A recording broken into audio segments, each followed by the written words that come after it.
नमस्कार दोस्तों, मैं राजकुमार मौर्य आर के मौर्य कॉमर्स क्लासेज में एक बार फिर से आपका बहुत बहुत स्वागत है। आप पढ़ रहे हैं प्रमाप लागत विधि। इस वीडियो के माध्यम से आपको मैंने जो बोर्ड में लिखा हुआ है इसको अच्छे से समझाता हूँ। आपको इसे अपनी कॉपी में ज़रूर लिखना है। पूरा वीडियो अवश्य देखना है, अन्यथा आपको समझ में नहीं आएगा। आपको ध्यान देना है, प्रमाप लागत विधि की सीमाएं। सीमा का मतलब लिमिट, लिमिट का मतलब होता है कहाँ तक होता है प्रमाप लागत विधि का प्रयोग, कहाँ तक किया जा सकता है। पहला मैंने लिखा है गैर प्रमापित उत्पादों वाले उपकरणों के लिए अनुपयुक्त। प्रमाप लागत विधि गैर प्रमापित, जहाँ पर कोई प्रमाप ना रखा जाए, कोई निश्चित उद्देश्य ना रखा जाए, कोई निश्चित ढांचा ना रखा जाए, वहाँ के लिए अनुपयुक्त होता है, अर्थात उपयुक्त नहीं होता है, अनुपयोगी होता है। जैसे कि बुक के माध्यम से कहा गया है, बुक के माध्यम से क्या कहा गया है, प्रमाप लागत विधि ऐसे उपक्रमों में अधिक उपयोगी नहीं होता जहां पर गैर प्रमापित वस्तुओं का उत्पादन किया जाता है। गैर प्रमापित का मतलब जिसका कोई ढांचा, जिसका कोई स्ट्रक्चर पहले से निश्चित ना किया गया हो। विभिन्न ग्राहकों की आवश्यकताओं के अनुसार उत्पाद की रूपरेखा तैयार करनी होती है। अलग अलग ग्राहक होते हैं, अलग अलग वस्तु से संबंधित, अलग अलग उम्र से संबंधित, अलग अलग रहन सहन से संबंधित, अलग के लिए अलग उत्पादन तैयार किया जाता है। ऐसी परिस्थिति में अलग अलग कार्य करने के लिए अलग अलग प्रमाप निर्धारित किया जाता है और उन्हें संशोधित करना कठिन होता है। जहाँ पर अलग अलग प्रमाप निर्धारित किए जाते हैं वहाँ पर उसे संशोधित करना, घटाना या बढ़ाना कठिन होता है। इसीलिए गैर प्रमापित, जहाँ पर प्रमाप नहीं है, वहाँ के लिए अनुपयोगी होता है। अगला है प्रमाप निर्धारित करने में कठिनाइयाँ। प्रमाप निर्धारित करने की प्रक्रिया भी एक जटिल कार्य है जिसमें तकनीकी क्षमता, विशेषज्ञ की योग्यता की आवश्यकता होती है। इस उद्देश्य के समय अध्ययन, गति अध्ययन इत्यादि करने होते हैं। इसमें पर्याप्त समय एवं व्यय करना पड़ता है। प्रमाप लागत को निर्धारित करने के लिए अनेक कठिनाइयाँ आती हैं। इन कठिनाइयों के अंतर्गत हमें समझना होता है समय का व्यय होगा, श्रम का व्यय होगा, पैसों का व्यय होगा, अनेक प्रकार के व्यय आते हैं। छोटी संस्थाओं के लिए अनुपयोगी प्रमापित लागत जो होती है, छोटी संस्थाओं के लिए, छोटे उद्योग व छोटी फर्मों के लिए अनुपयोगी होता है, उपयुक्त नहीं होता है। उत्तरदायित्व के निर्धारण में कठिनाई। उत्तरदायित्व का मतलब होता है जिम्मेदारी को थोपना किसी के ऊपर, किसी को जिम्मेदारी देना, उसमें कठिनाइयों का सामना करना पड़ता है। जैसे श्रमिक कार्य क्षमता प्रमापित स्तर से कम आती है तो इसके लिए आवश्यक नहीं है कि श्रमिक के अंदर कार्य कुशलता कम है। जैसे कृषि श्रमिक को काम दे दिया गया, इस प्रमाप के अंतर्गत काम करना है, अगर वह श्रमिक काम नहीं कर पाता तो इसका मतलब ये नहीं होता है कि श्रमिक अकुशल है। ठीक है। परिस्थितियों में परिवर्तन। प्रमापित लागत के अंतर्गत परिस्थितियों में समय समय पर परिवर्तन होता रहता है। परिस्थितियां समय समय पर संशोधित होती रहती हैं, घटती और बढ़ती रहती हैं। अगला है बजटरी नियंत्रण की आवश्यकता। बजटरी नियंत्रण की आवश्यकता का मतलब क्या होता है? बजटरी नियंत्रण का मतलब होता है बजट को नियंत्रित करना। बजट को नियंत्रित करने के लिए लागू किया जा सकता है। कर्मचारियों में असंतुष्टि की भावना होती है। कहीं पर प्रमाप के आधार पर यदि कार्य को कराया जाता है तो कर्मचारी असंतुष्ट हो जाते हैं, हो सकता है प्रमाप से कम अच्छा काम वो कर पाएं। अगला है प्रभावपूर्ण प्रमाप लागत की आवश्यक शर्तें। प्रभावपूर्ण प्रमाप लागत की आवश्यक शर्तें क्या हैं? पहला है प्रमापों का उचित निर्धारण किया जाता है।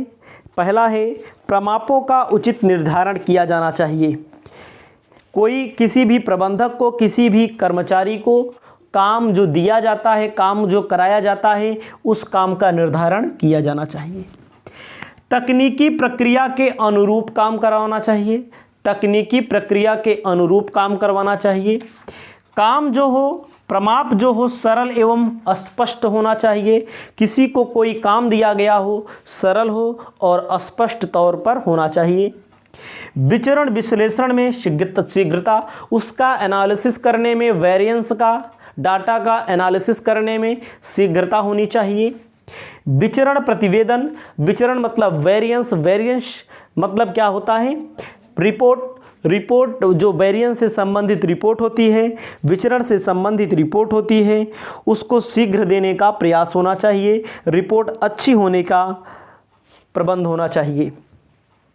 प्रबंध की पर्याप्त रुचि हो, उस काम को करने में, उस कार्य को करने में प्रबंध को पर्याप्त रुचि होनी चाहिए।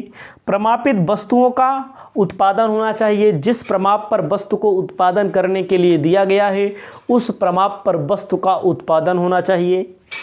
लागत के विभिन्न तत्वों के प्रमाप, लागत के विभिन्न तत्वों के आधार पर प्रमाप लागू होना चाहिए। लागत में सामग्री, श्रम, उपरिव्यय को शामिल किया जाता है। प्रमापों के आधार में, प्रकार में मैंने आपके सामने हेडिंग लिखी है, आधारभूत प्रमाप। आधारभूत प्रमाप के बाद विद्यमान प्रमाप, विद्यमान में आदर्श, अपेक्षित, सामान्य प्रमाप, 3 प्रमाप हैं। आपको ध्यान देना है आधारभूत प्रमाप क्या होता है। आधारभूत प्रमाप का मतलब होता है स्थिर प्रमाप। एक लंबी अवधि के लिए जो प्रमाप तैयार किया जाता है उसे आधारभूत प्रमाप कहते हैं।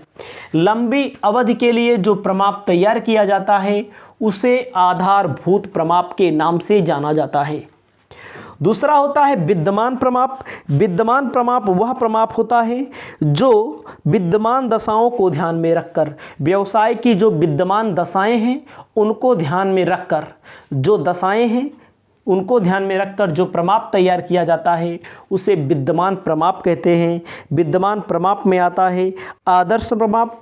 आदर्श प्रमाप का मतलब जो फर्म के प्रति अनुकूल हो उसे आदर्श प्रमाप के अंतर्गत लाते हैं।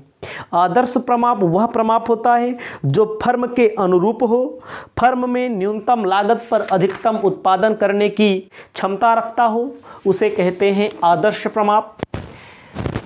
अपेक्षित प्रमाप। अपेक्षित प्रमाप वह प्रमाप होता है जो समय को ध्यान में रखकर, विद्यमान दशाओं को ध्यान में रखकर, आने वाले बजट से संबंधित, सामान्य बजट से संबंधित, श्रम सामग्री और कार्य की दशाओं को ध्यान में रखकर प्रमाप तैयार किया जाता है। सामान्य प्रमाप। सामान्य प्रमाप वह प्रमाप होता है ना तो बहुत ऊंचा होता है ना तो बहुत नीचा होता है, उसे सामान्य प्रमाप के नाम से जाना जाता है। आदर्श का मतलब क्या होता है? आदर्श का मतलब होता है फर्म के प्रति अनुकूल हो। अपेक्षित का मतलब आने वाले समय के लिए अपेक्षित, एक्सपेक्टेड जो हो, आने वाली दशा के लिए अनुमानित जो हो। सामान्य का मतलब होता है ना तो ऊंचा हो ना तो नीचा हो। अगला है प्रमाप निर्धारण की विधियां। प्रमाप निर्धारण की 3 विधियां हैं। पहला है प्रत्यक्ष सामग्री से संबंधित, दूसरा है प्रत्यक्ष श्रम से संबंधित, तीसरा है उपरिव्यय से संबंधित। प्रमाप निर्धारण की विधियां में सामग्री का निर्धारण किया जाता है, सामग्री के मूल्य का निर्धारण किया जाता है, श्रम का निर्धारण किया जाता है और श्रम के मूल्य का निर्धारण किया जाता है। उपरिव्यय में उपरिव्यय और उपरिव्यय के मूल्य का निर्धारण किया जाता है। ये सब चीज़ें कॉस्ट अकाउंटिंग में आपको अच्छी तरह से बताया गया है। अगला है प्रमाप लागत विधि का प्रयोग कैसे किया जाता है।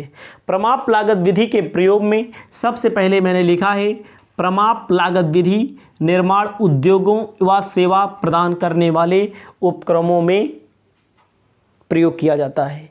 जो प्रमाप लागत विधि होती है उसका प्रयोग जो होता है, चाहे सेवा प्रदान करें चाहे किसी वस्तु का निर्माण करें। सेवा प्रदान का मतलब क्या होता है? सेवा का मतलब होता है मोबाइल की सेवा दी, जैसे नेटवर्क की सेवा होती है जो हम लोग रिचार्ज कराते हैं, नेट चलाते हैं। सेवा का मतलब होता है परिवहन की सेवा, मोटर यातायात की सेवा जो होती है, पानी की सेवा जो होती है, गैस की सेवा, बिजली की सेवा। निर्माण उद्योग किसे कहते हैं? जहाँ पर किसी वस्तु का निर्माण करता है। शर्ट बनाने का काम होता है, मार्कर बनाने का काम होता है, मोबाइल बनाने का काम होता है, फर्नीचर बनाने का काम होता है। इन सभी जगहों पर प्रमाप लागत का प्रयोग किया जाता है। अगला है प्रमाप लागत विधि ऐसे उद्योगों में अधिक उपयुक्त होती है जहां प्रमापित उत्पादों को उत्पादित व निर्मित किया जाता है। जहां पर एक मानक के तहत प्रमाप लागत को मानक लागत भी कहते हैं। प्रमाप लागत को मानक लागत के नाम से भी जाना जाता है।